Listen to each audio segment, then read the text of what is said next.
Sarah's Secret. Part 2.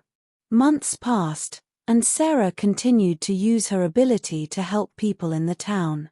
She felt happier than ever, but she still kept her gift hidden from Jack. One day, during a local festival, Sarah and Jack were walking through the bustling streets. Colorful lights twinkled above, and laughter filled the air. As they strolled, Jack suddenly grabbed Sarah's arm.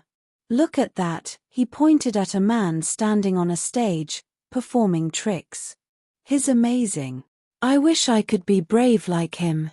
Sarah watched Jack, and she could see his admiration shining brightly.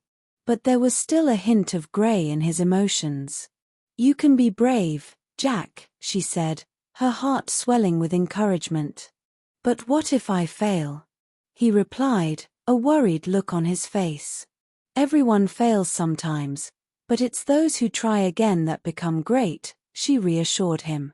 She wanted to show him her true self, how he could harness courage just like she was learning to. As they walked further, they reached a quiet corner of the fair. Sarah took a deep breath. "Jack, I want to share something important with you." Jack turned to her, his eyes curious. "What is it, Sarah?" "I have a secret, and it's something I've kept hidden for a long time," she began. "I have the ability to see the emotions of others.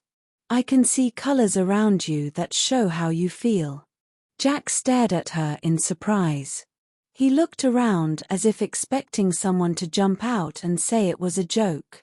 "Really? That's amazing. But how does it work?" Sarah smiled gently. "When you are happy, you glow with yellow. When you're sad or worried, it turns blue or gray. I want to help you, Jack. I can see how much you want to explore and how much fear holds you back." Jack's eyes widened. "You can see all that? Wow. But how do you know what to do?" "I listen to my heart," Sarah replied. "I help people feel better. I want you to know that it's okay to be scared. You can still chase your dreams." A warm smile broke across Jack's face. "You've always seen me better than anyone else, Sarah. I never knew. I wish I could do what you do." "Maybe you can," Sarah suggested. "You just have to start small.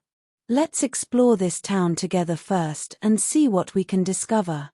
Inspired by her words, Jack felt courage begin to replace his fear. "Okay. Let's do it together."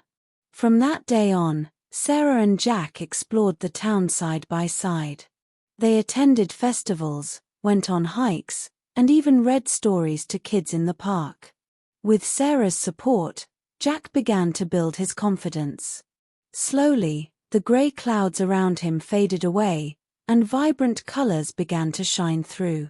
One sunny afternoon, as they sat on the same park bench where Jack had first shared his dreams, he looked at Sarah and said, "You know, I think my secret is that I believe I can be an explorer now. Thank you for helping me see that." Sarah's heart bloomed with happiness. "And my secret is that helping others is my greatest adventure. I'm so glad we can share this together." As the seasons changed and the leaves turned golden, Sarah continued to help others in town. She learned to embrace her gift fully, sharing it with those who needed it most. Jack was there beside her every step of the way, ready to forge his own path. The bond between Sarah and Jack grew deeper. They spent countless hours together, still exploring their small town. The laughter they exchanged became like a melody, a tune only they could hear. One warm afternoon, while sitting under the shade of a large oak tree, Jack turned to Sarah. The sun filtered through the leaves, casting a dappled light over them. Sarah's blue eyes shone brightly, reflecting the happiness that filled her heart.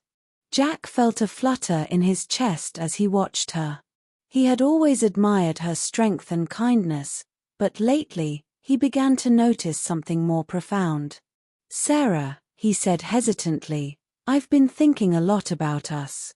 You make me feel brave in ways I never thought were possible. Sarah looked at him curiously. What do you mean, Jack? I mean, ever since we've been spending time together, I have this energy, this spark. It's like I can see the world differently. And I can't help but think about how much I care about you. The end of part 2.